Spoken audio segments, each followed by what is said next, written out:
everyone, welcome to Mathematical Explorations. Covariant tensor. Co means together and variant means change. That means change together. When one increases, the other also increases. When one decreases, the other also decreases. Now let us consider a rank 1 tensor, that is vector. Let the displacement be from the point O to capital A. On x-axis, say the component is A. On y-axis, the component is B, and on z-axis, the component is C. Along x-axis, the basis vector is I cap. Along y-axis, the basis vector is j cap, and along z-axis, the basis vector is k cap. Then vector OA is equal to A I cap plus B j cap plus C k cap, where I, J, K are the basis vectors. OA is nothing but the displacement vector or position vector from point capital O to capital A, and ABC are the components of the vector. Now let us rotate the XYZ coordinate system to get the new coordinate system x prime, y prime, z prime. The vector OA will remain the same, just we will see the effect in the new coordinate system.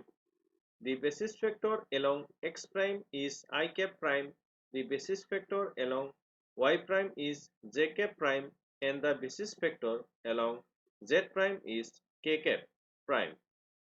Then vector OA equal to A prime I cap prime plus B prime j cap prime plus C prime k cap prime, where A prime, B prime, C prime are the components of the vector.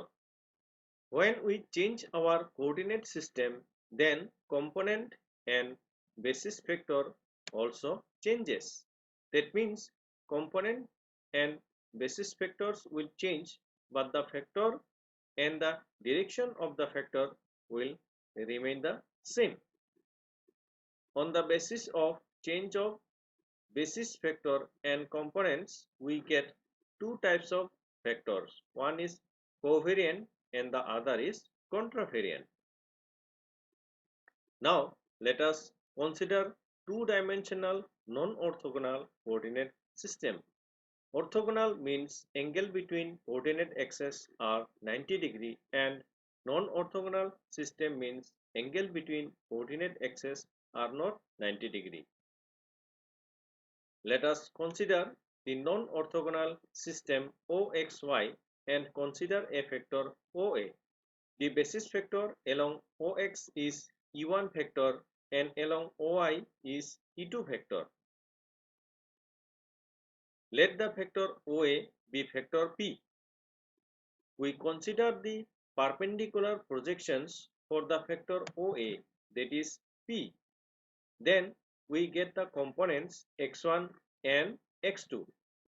Here we have taken the subscripts or lower suffix to denote the components.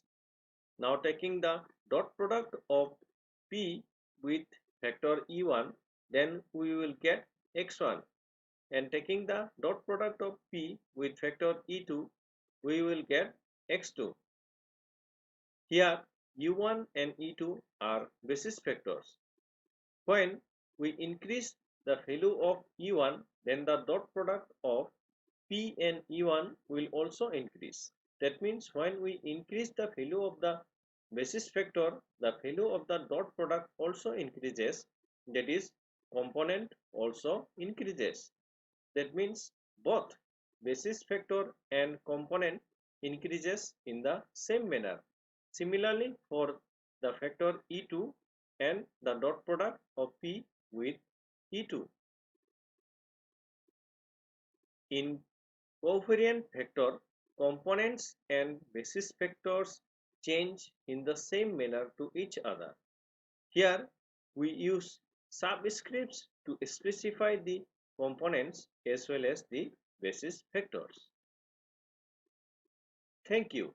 See you in the next video.